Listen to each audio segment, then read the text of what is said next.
Baiklah, salam sejahtera bagi kita semua. Perkenalkan, nama saya Christian Natali Simanjunta dengan NIM cat1022071, program studi akuntansi, Fakultas Ekonomi dan Bisnis Universitas Jambi. Di sini saya akan mempresentasikan materi tentang konsep keperilakuan dari psikologi dan psikologi sosial, di mana ini merupakan tugas akuntansi keperilakuan dengan dosen pengampu Bapak Dr. Wirmi Eka Puter, SEMSI. Baiklah, langsung saja ke materi pertama,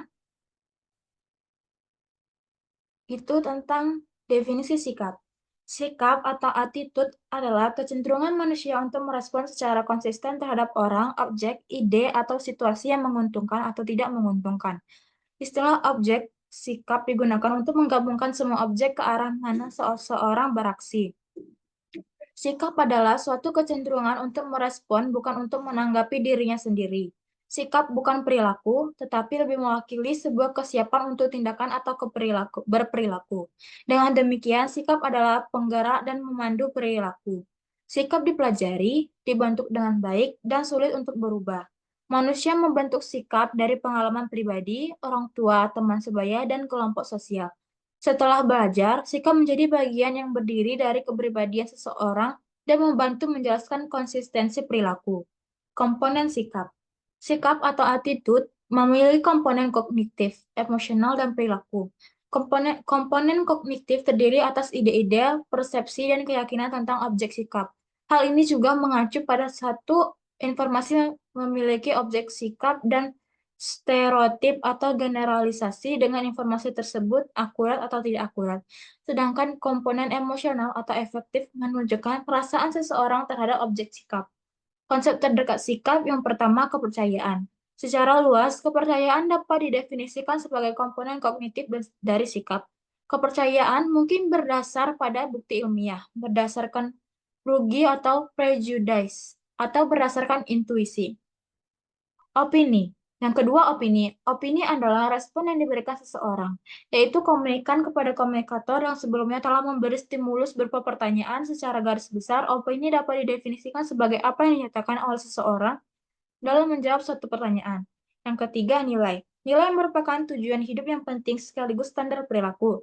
Nilai merupakan pijakan yang paling dalam dan sentimen dasar di mana orang-orang mengorientasikan dirinya menuju tujuan yang lebih tinggi dan di mana mereka membedakan sesuatu yang terbaik. Yang keempat atau yang terakhir, kebiasaan. Kebiasaan adalah pola respon perilaku yang tanpa disadari, otomatis dan berulang. Perbedaan-perbedaan sikap manusia tidak dapat dikatakan bukan sebagai perilaku. Perbedaan sikap merupakan perilaku. Kemudian fungsi sikap. Sikap memiliki 4 fungsi utama, yaitu pemahaman, kepuasan kebutuhan, pertahanan ego, dan nilai-nilai. Pemahaman atau pengetahuan membantu seseorang memberi makna atau menilai kelogisan atau masuk akal peristiwa-peristiwa atau situasi-situasi baru. Dengan demikian, memungkinkan seseorang untuk menilai situasi baru dengan cepat tanpa perlu mengumpulkan semua informasi yang relevan mengenai situasi tersebut. Sebagai contoh, terbukanya rahasia mengenai adanya penyelewengan besar-besaran dalam suatu organisasi mungkin dipahami oleh sejumlah orang sesuai dengan sikap mereka bahwa korupsi merajalela di tingkat atas. Tetapi sejumlah orang lainnya bersikap bahwa sedikit apel yang busuk dapat merusak sekeranjang apel. Kemudian pembentukan dan perubahan sikap. Pembentukan sikap mengacu pada pengembangan suatu sikap terhadap suatu objek dari yang belum ada sebelumnya. Perubahan sikap merujuk pada penggantian satu sikap baru dari yang sudah ada sebelumnya. Sikap dibentuk berdasarkan pada faktor psikologis, pribadi, dan sosial. Faktor psikologis dan genetik dapat menciptakan kecenderungan terhadap pengembangan sikap-sikap tertentu. Contohnya, faktor genetik dapat mempengaruhi tingkat agresif seseorang yang pada gilirannya dapat mempengaruhi pembentukan sikap-sikap terhadap orang lain, pekerjaan, dan kerjasama. Kemudian teori-teori dari sikap. Yang pertama itu ada teori stimulus atau respon dan penguatan. Teori stimulus respon dan teori penguatan tentang perubahan sikap memfokuskan pada bagaimana orang merespon stimulis atau dorongan tertentu. Teori stimulus respon dan penguatan menyatakan bahwa respon-respon cenderung berulang jika mendapat penghargaan atau penguatan. Yang kedua, teori pertimbangan sosial. Teori perubahan sosial menganggap perubahan sikap sebagai hasil dari perubahan mengenai bagaimana orang menerima suatu objek daripada hasil dari perubahan keyakinan terhadap objek tersebut. Teori ini berpendapat bahwa kita dapat menciptakan perubahan-perubahan kecil di dalam sikap individual jika kita mengetahui pola-pola yang ada dari sikap orang tersebut dan jika kita menciptakan pendekatan untuk mengubah ancaman. Yang ketiga, teori konsistensi dan ketidaksesuaian. Teori konsistensi berpendapat bahwa hubungan antara sikap dan perilaku adalah seimbang. Ketika tidak ada tekanan kognitif di dalam sistem tersebut, teori ketidaksesuaian adalah suatu variasi dari teori konsistensi yang berkaitan dengan hubungan antara elemen-elemen kognitif, yaitu informasi, keyakinan, dan pemikiran-pemikiran bahwa orang mengerti diri mereka sendiri. Ketidaksesuaian kognitif terjadi ketika seseorang memiliki dua pandangan yang bertentangan. Yang keempat itu teori persepsi diri. Teori persepsi diri mengatakan bahwa manusia mengembangkan sikapnya berdasarkan pada bagaimana mereka mengamati dan menginterpretasikan perilakunya sendiri. Dengan kata lain, teori tersebut mengatakan bahwa sikap tidak menentukan perilaku, tetapi sikap terbentuk setelah terjadi perilaku, sehingga sikap tersebut sesuai dengan perilaku. Perubahan sikap hanya terjadi setelah ada perubahan perilaku. Kemudian definisi, motivasi, dan teori yang berkaitan. Motivasi adalah proses memprakarsai kesadaran dan tindakan yang penuh arti. Motivasi adalah kunci penting untuk mengawali, mengendalikan, mendukung, dan mengarahkan perilaku. Motivasi juga berkaitan dengan reaksi subjektif yang muncul selama proses ini. Motivasi merupakan satu konsep yang penting untuk membahas masalah perilaku karena efektivitas organisasi bergantung pada manusia yang melakukan pekerjaan sesuai dengan yang diharapkan mereka untuk melakukannya. Teori-teori dari motivasi yang pertama, teori kebutuhan. Maslow 1954 mengembangkan suatu objek teori kelas. Teori menjelaskan bahwa setiap individu mempunyai beraneka ragam kebutuhan yang dapat mempengaruhi perilaku mereka.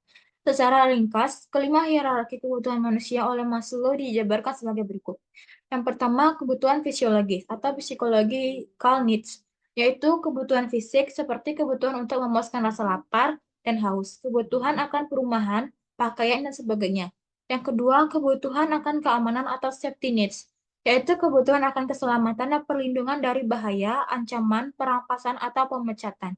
Yang ketiga, kebutuhan sosial atau social needs, yaitu kebutuhan akan rasa cinta dan kepuasan dalam menjalin hubungan dengan orang lain. Kebutuhan akan kepuasan dan perasaan memiliki serta diterima dalam satu kelompok. Rasa kekeluargaan, persahabatan, dan kasih sayang.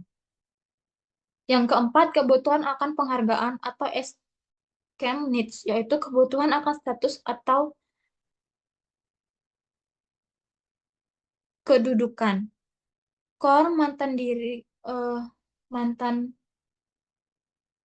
reputasi dan prestasi. Yang kelima, kebutuhan akan aktualisasi diri, self-actualization, actualization needs, yaitu kebutuhan pemenuhan diri untuk menggunakan potensi ekspresi diri dan melakukan apa yang paling sesuai dengan dirinya.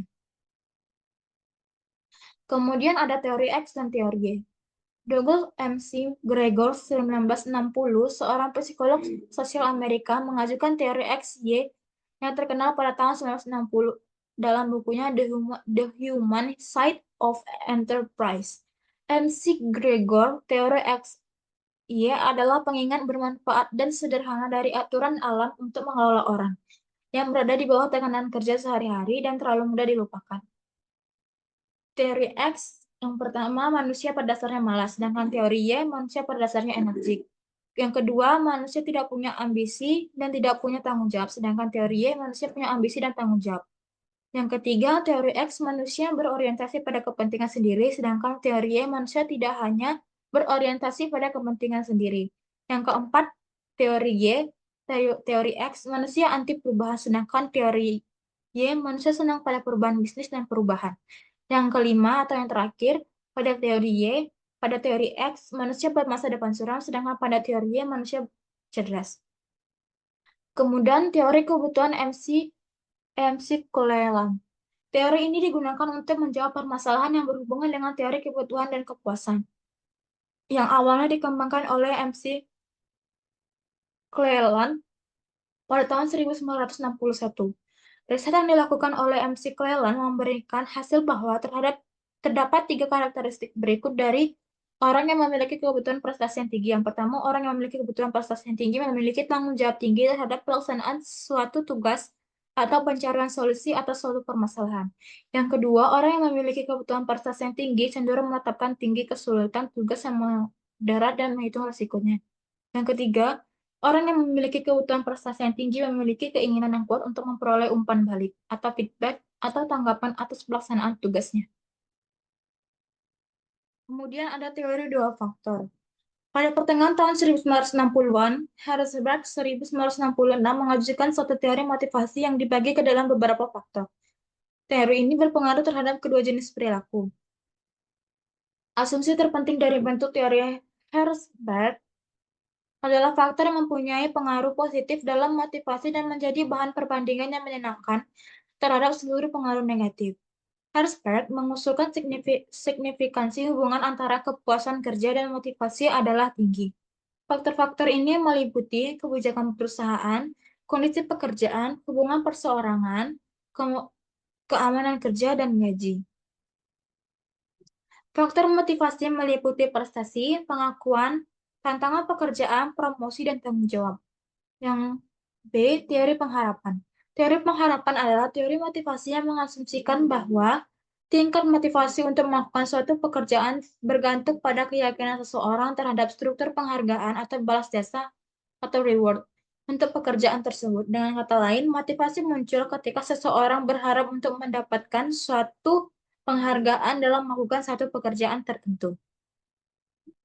Kemudian ada definisi persepsi dan yang berkaitan.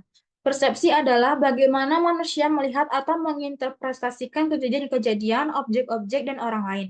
Manusia bertindak berdasarkan pada persepsinya tanpa memperhatikan apakah persepsinya akurat atau tidak akurat dalam mencerminkan realitas. Definisi formal dari persepsi adalah suatu proses yang dilakukan oleh manusia untuk memilih, menjalankan, dan menafsirkan rangsangan atau stimulus menjadi gambaran dunia yang bermakna dan masuk akal. Ini dibahas beberapa implikasi dari persepsi. Yang pertama, stimulus fisik versus kecenderungan individual. Stimulus fisik adalah masukan sensor mentah, misalnya penglihatan, pendengaran, atau dan sentuhan. Kecenderungan individual mencakup motivasi, kebutuhan, sikap, pembelajaran terakhir, dan harapan-harapan. 4 faktor lain yang dikaitkan dengan kecenderungan individual adalah keluarga, perasaan, tingkat kepentingan, dan emosi. Kemudian ada pemilihan organisasi dan interpretasi stimulus. Persepsi adalah proses yang dilakukan oleh manusia untuk memilih, mengorganisasi, dan menafsirkan rangsangan. Manusia berkonsentrasi pada sesuatu yang dipilih dan menolak yang lain. Manusia mengolah stimuli ke dalam kelompok-kelompok dan menerima sebagai kesatuan yang menyeluruh. Pertahanan perseptual muncul karena orang tidak ingin terbukti bersalah dalam persepsi mereka, sehingga orang mungkin mengesampingkan, mengelewatkan, dan mendistorsi informasi yang memunculkan persepsi-persepsi ke dalam pertanyaan. Kemudian ada relevansi dan persepsi untuk para akuntan. Perilaku para akuntan dalam menyerahkan pengetahuan mengenai persepsi terhadap banyak aktivitas organisasi. Misalnya dalam evaluasi kinerja. Cara penilaian kepada seseorang mungkin dipengaruhi oleh ketelitian persepsi supervisor. Kesalahan atau bias penilaian mungkin disebabkan oleh sandiwara yang mencoba untuk menakut-nakuti sehingga karyawan merasa tidak puas dan meninggalkan perusahaan.